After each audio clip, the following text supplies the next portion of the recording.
We're down here at Killian, joined by a couple of Johnsons. What's his name, by the way? What's your name? Cory. Well, I know that name. It's your daddy's name, right? That's right.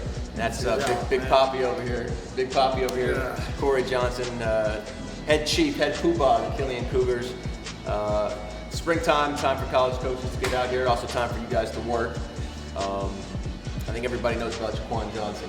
Oh yes, sir. So we'll push him to the back for a second, even though that hardly ever happens with him. Who are some of the other guys at college to come down and look at?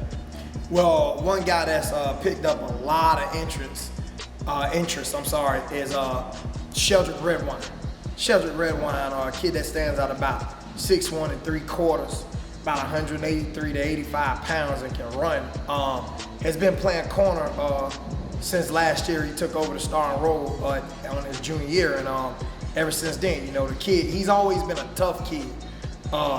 His cover skills have caught up with him. His feet and hips have caught up with him, and it's something to see him blossom.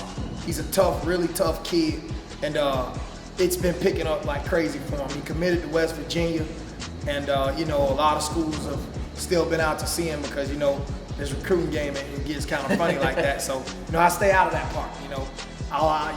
When I talk to my kids, I really talk to them about technique, school, other players. But when it comes to their college choices, I let them come to me if they need advice.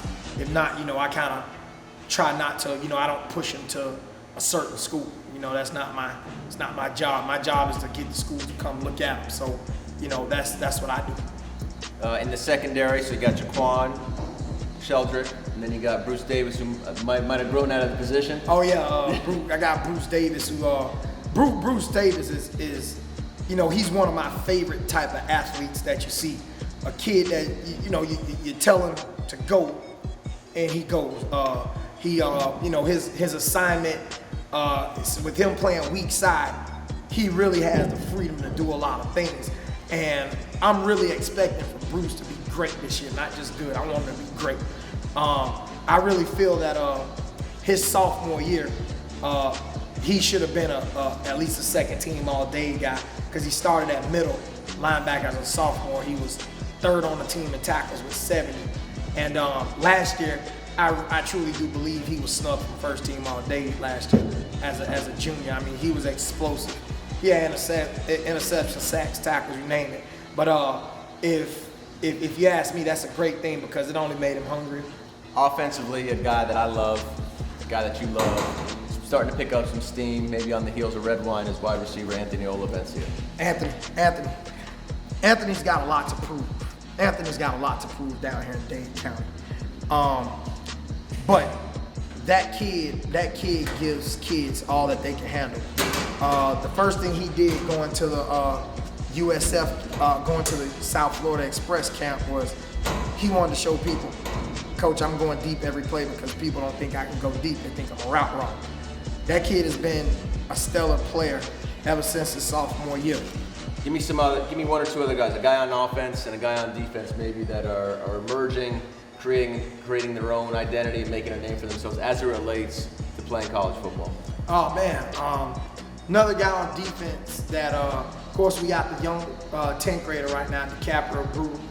He just came. His 4x1 team was a third place finisher in the state track meet, and he's also going to start for us at free safety this year. Looking to have big things from him.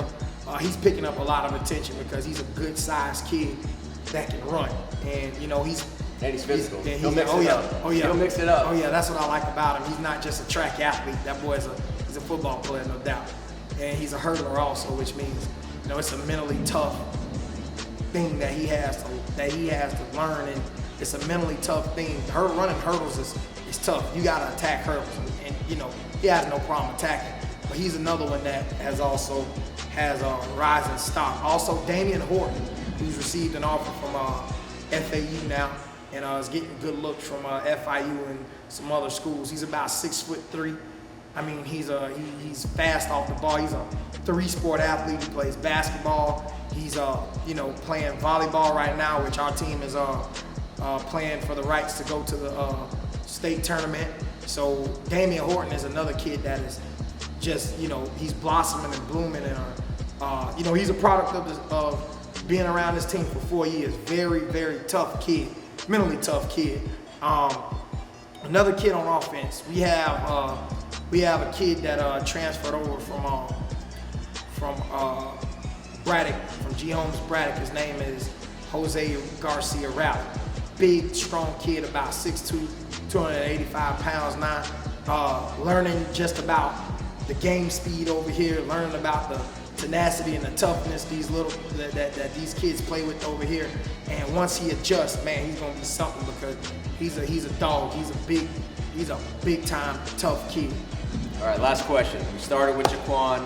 We'll finish with Jaquan. I don't need you to break him down from an athletic standpoint, but there's got to be something that people don't know about Jaquan that you do, because you're around him all the time, that you would want people to know, that probably has nothing to do with, in and of itself, playing the game of football.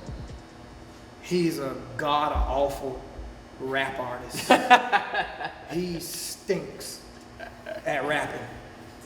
He thinks he can rap, but that certainly won't hurt him with his that guy can't collegiate rap. prospects. Nah, he can't rap. It's just something good that we can use against him. He can't rap Christmas gifts. That guy is terrible. Well, I will say this, not the answer I was expecting, but I like the insight. Cory Johnson, Killian head coach, appreciate it. Jaquan, sorry buddy. Open-ended question, that's what he came with. Yeah, he's bad. Stick to your day job, buddy.